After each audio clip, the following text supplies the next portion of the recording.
আসসালামু আলাইকুম। Welcome to our channel স্বাধীন পাঠশালা ইন অ্যানাদার ভিডিও। প্রিয় সপ্তম শ্রেণীর শিক্ষার্থী বন্ধুরা, আশা করি তোমরা সকলেই ভালো আছো। আজ আমি আলোচনা করব অষ্টমতম অধ্যায় থেকে 8.10 নিয়ে।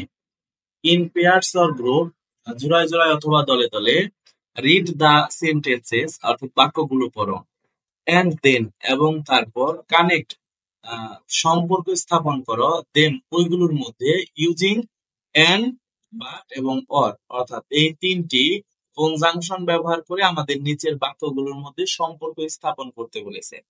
তো আমরা দেখি নিচের বাক্য আমাদের কি বলেছে। এখানে আমাদের বলা হয়েছে এক নম্বরে যে আই লাইক কুকিং, আমি রান্না করতে পছন্দ করি, এবং ফুল স্টপ দিয়ে বলছে হচ্ছে যে আই লাইক ইটিং, আমি খাবার খেতে পছন্দ করি। 2 নাম্বার আমাদের বলছে আই ড্রাঙ্ক লেমনেড, অর্থাৎ আমি লেবুর শরবত পান করেছি। তারপরে ফুল স্টপ। দ্বিতীয় বাক্যে আমাদের বলেছে I drank a glass of cold water, আমি এক গ্লাস ঠান্ডা পানীয় পান করেছি। তারপরে 3 নাম্বার আমরা দেখতে পাচ্ছি he reached school on time, সে সময় মতো বিদ্যালয়ে পৌঁছেছে। Full stop. দ্বিতীয় বাক্যে আমাদের বলেছে হিজ ফ্রেন্ড ওয়াজ লেট, কিন্তু তার বন্ধু দেরি করেছে। ডি নাম্বারে বলেছে I want to go to play, আমি খেলতে চাই। ফুল স্টপ। দ্বিতীয় বাক্যে আমাদের বলছে আই এম সিক, আমি অসুস্থ। ই নাম্বার আমাদের বলছে ইজ ইট থার্সডে, আজকে বৃহস্পতিবার, প্রশ্নবোধক চিহ্ন দিয়ে অপশন। তারপরে হচ্ছে ইজ ইট ফ্রাইডে টুডে, আজকে শুক্রবার। এফ নাম্বার আমাদের বলেছে মাই মাদার ওয়ান্টস মি, অর্থাৎ আমার মা চায় টু বি এ টিচার, আমার মা চায় আমি যেন একজন শিক্ষক হই। এবং দ্বিতীয় বাক্যে বলেছে মাই ফাদার ওয়ান্টস মি, আমার বাবা চায় me to be a football player, আমি যেন একজন ফুটবল খেলোয়াড় হই। অর্থাৎ আমার মা চায় আমি যেন টিচার হই এবং আমার বাবা চায় আমি যেন ফুটবল খেলোয়াড় হই। জি নাম্বারে আমরা দেখতে পাচ্ছি ওয়ান ডে, একদিন, his father went to market, অর্থাৎ তার বাবা একদিন বাজারে গিয়েছিল। দ্বিতীয় বাক্যে বলেছে হি ব্রট এ ফুটবল ফর হিম, এবং তার জন্য একটি ফুটবল কিনে এনেছিল। এইচ নাম্বারে আমাদের বলেছে our head teacher is honest, আমাদের প্রধান শিক্ষক সৎ। এবং দ্বিতীয় বাক্যে বলেছে our head teacher is very friendly, আমাদের প্রধান শিক্ষক খুবই বন্ধুসুলভ। এবং আই নাম্বারে বলছে আই এম হাংরি, আমি ক্ষুধার্ত। দ্বিতীয় বাক্যে বলেছে আই হ্যাভ নাথিং টু ইট, অর্থাৎ আমার খাওয়ার মতো কিছুই নেই। অর্থাৎ এই যে বাক্যগুলো আছে, অর্থাৎ এখানে প্রত্যেকটা বাক্যের মধ্যে প্রত্যেকটা নাম্বারে দুটি করে বাক্য দেওয়া আছে। যেমন প্রথম বাক্যে এটা হচ্ছে একটা প্রথম বাক্য, এটা দ্বিতীয় বাক্য। এখানে প্রথম বাক্য দ্বিতীয় বাক্য, অর্থাৎ ফুল স্টপের আগে এবং পরে প্রত্যেকটা এখানে প্রত্যেকটার মধ্যে দুটি করে বাক্য দেওয়া আছে। এই দুটি বাক্যকে তোমাকে এন্ড, বাট এবং অর এই তিনটি কনজাংশন দিয়েই সংযুক্ত করতে হবে। অর্থাৎ যেখানে যে কনজাংশনটা অ্যাপ্রোপ্রিয়েট ওই কনজাংশনটি বসিয়ে তোমাকে এটা একটি বাক্যে পরিণত করতে হবে। সো আমরা এখন দেখবো কিভাবে এটাকে একত্র করা যায়।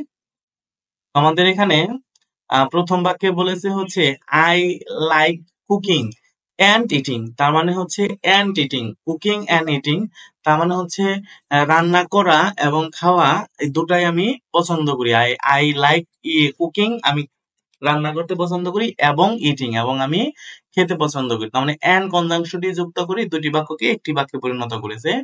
2 নম্বরে আমরা দেখতে পাচ্ছি আই ড্রাঙ্ক লেমনেড, অর্থাৎ আমি লেবুর শরবত পান করেছি। এন্ড, অর্থাৎ এখানে এন্ড ব্যবহার করা হয়েছে এ গ্লাস অফ কোল্ড ওয়াটার, অর্থাৎ এক গ্লাস সাথে পানি পান করেছি। তার মানে আমি লেবুর শরবত এবং আমি এক গ্লাস ঠান্ডা পানি পান করেছি। 3 নম্বরে আমরা দেখতে পাচ্ছি he reached school on time, সে সময় মতো বিদ্যালয়ে পৌঁছেছিল। তারপরে হচ্ছে কমা, এখানে আমাদের কনজাংশন স্বরূপ ব্যবহার করা হয়েছে বাট, কিন্তু হিজ ফ্রেন্ড ওয়াজ লেট, কিন্তু তার বন্ধু দেরি করেছে। তারপরে আমরা দেখতে পাচ্ছি ডি নাম্বারে I want to go to play, অর্থাৎ আমি খেলতে যেতে চাই, বাট কিন্তু এখানে আমাদের বাট কনজাংশন যুক্ত করেছে আই এম সিক, আমি অসুস্থ। তার মানে আমি খেলতে যেতে চাই কিন্তু আমি অসুস্থ। 3 নাম্বার আমাদের বলছে ইজ ইট থার্সডে, আজকে বৃহস্পতিবার। অর, এখানে অর কনজাংশনটি যুক্ত করা হয়েছে ইজ ইট ফ্রাইডে টুডে, অথবা আজকে শুক্রবার। তারপরে আমরা এফ নাম্বার দেখতে পাচ্ছি my mother wants me to be a teacher, আমার মা চায় আমি যেন একজন শিক্ষক হই, বাট কিন্তু, অর্থাৎ এখানে বাট কনজাংশনটা যুক্ত করা হয়েছে my father wants me to be a football player, কিন্তু আমার বাবা চায় আমি যেন একজন ফুটবল খেলোয়াড় হই। জি নাম্বার আমাদের বলেছে ওয়ান ডে, একদিন, মাই ফাদার, আমার বাবা, ওয়েন্ট টু মার্কেট, বাজারে গিয়েছিল। বাজারে গিয়েছিল এন্ড কনজাংশন যুক্ত হয়েছে ব্রতে ফুটবল ফর মি, এবং সে আমার জন্য একটি ফুটবল কিনে এনেছিল। অর্থাৎ এখানে এন্ড কনজাংশন যুক্ত করে দুটি বাক্যকে একটি বাক্যে রূপান্তর করেছে। 8 নম্বরে বলছে আওয়ার হেড টিচার, আমাদের প্রধান শিক্ষক ইজ অনেক সৎ অ্যান্ড এবং ভেরি ফ্রেন্ডলি, এবং খুবই বন্ধুসুলভ। অর্থাৎ ওইখানে ছিল আমাদের প্রধান শিক্ষক সৎ এবং সেখানে ছিল আমাদের প্রধান শিক্ষক খুব বন্ধুসুলভ। অর্থাৎ দুটি বাক্যকে একটি বাক্য অ্যান্ড যুক্ত করে দুটি বাক্যকে একটি বাক্যে পরিণত করেছে। 8 নম্বরে বলছে আই এম হাংরি, আমি খুবই ক্ষুধার্ত, বাট কিন্তু এখানে বাট কনজাংশন যুক্ত করেছে আই হ্যাভ নাথিং টু ইট, কিন্তু আমার কাছে খাওয়ার মতো কিছুই নেই। অর্থাৎ এখানে আমরা তাহলে দেখতে পাচ্ছি প্রথম দুইটাই এন্ড, তারপরে বাট, তারপরে পরের দুইটাই বাট, তারপরে অর, আবার হচ্ছে বাট এন্ড এবং বাট। অর্থাৎ এই ছিল হচ্ছে আমাদের এই নয়টি কনজাংশন দিয়ে এই বাক্যগুলোকে একত্র করা হয়েছে। আশা করি তোমরা বুঝতে পেরেছো। ধন্যবাদ সবাইকে। আসসালামু আলাইকুম।